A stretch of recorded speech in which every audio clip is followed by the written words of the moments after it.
দ্বিতীয় ধাপে উপজেলা নির্বাচনের গণসংযোগে ব্যস্ত রয়েছেন প্রার্থীরা। দর্শক, এ বিষয়ে আরও জানাতে রাজবাড়ী ও বরগুনা থেকে যোগ দিচ্ছেন আমাদের সহকর্মীরা। শুরুতেই চলে যেতে চায় রাজবাড়ীতে, সেখানে রয়েছেন আমাদের সহকর্মী সুমন বিশ্বাস। সুমন, কেমন দেখছেন প্রচার প্রচারণা? প্রার্থীরা কি কি প্রতিশ্রুতি দিচ্ছেন? দ্বিতীয় ধাপে রাজবাড়ীর ৩টি উপজেলায় নির্বাচন অনুষ্ঠিত হবে। এর মধ্যে রাজবাড়ী সদর, বালিয়াকান্দি এবং গোয়ালন্দ উপজেলায়, এবং প্রতীক বরাদ্দের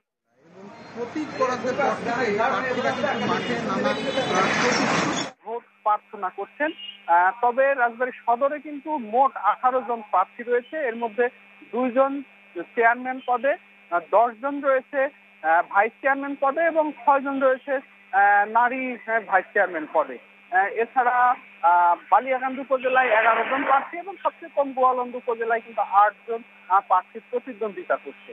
আরেকটি বিষয়, এই যে 3 উপজেলায় কিন্তু অধিকাংশ সবই কিন্তু আওয়ামী লীগের প্রার্থী, অন্য কোনো দলের কোনো প্রার্থী কিন্তু নির্বাচনে অংশ নিচ্ছে না। তবে ব্যতিক্রম শুধু রাজবাড়ী সদর উপজেলায় একজন প্রার্থী, নারী ভাইস চেয়ারম্যান পদে শাহিনুর আক্তার। তিনি জেলা মহিলা দলের সাবেক সভাপতি ছিলেন। তিনি কিন্তু দলীয় নির্দেশনা উপেক্ষা করে এখানে নির্বাচনে অংশ নিয়েছেন এবং তার বিরুদ্ধে সাংগঠনিক ব্যবস্থাও নিয়েছেন। এছাড়া আর যে প্রার্থীরা রয়েছে সবই কিন্তু আওয়ামী লীগের নেতা কর্মীরাই অংশ নিচ্ছে।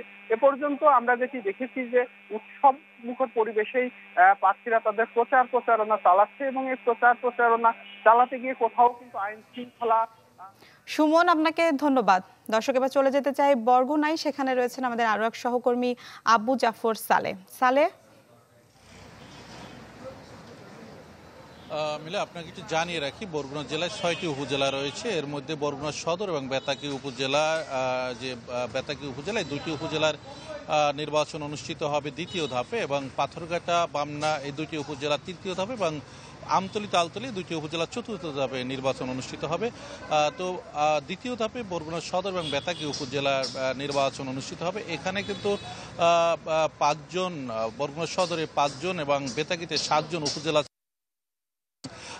ভাইস চেয়ারম্যান নারী এবং সাধারণ আসনে 18 জন প্রার্থী প্রতিদ্বন্দ্বিতা করছে।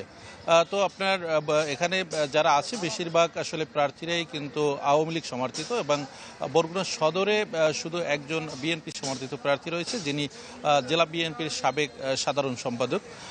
তবে যেটি হচ্ছে যে আসলে এখন পর্যন্ত যে পরিবেশ বা নির্বাচনী পরিবেশ, সেটি আসলে এখন পর্যন্ত স্বাভাবিক রয়েছে। কোথাও কোনো অপ্রীতিকর ঘটনা বা কোথাও কোনো ধরনের কোনো খবর পাওয়া যায়নি। তবে যেটি হচ্ছে যে প্রচারণার যে বিষয়টি রয়েছে, প্রার্থীরা কিন্তু আসলে সকাল থেকে সেই গভীর রাত পর্যন্ত তারা কিন্তু মাঠে ময়দানে তারা ঘুরছেন এবং তারা ভোটারদের কাছে যাচ্ছেন,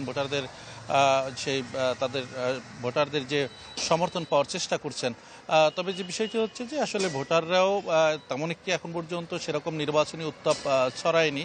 তো যেটি হচ্ছে যে বলতে গেলে একেবারেই নিরুত্তাপভাবে চলছে, যে আসলে ভোটারদের তেমন একটা, যেহেতু এখানে নির্বাচনী যে সেরকম প্রার্থীদেরও সেরকম আসলে ওরকম না থাকার কারণে তো ভোটারদের ভিতরেও আসলে তেমন একটি আসলে সরগরম বা সে বিষয়টি এখনো হয়ে ওঠেনি।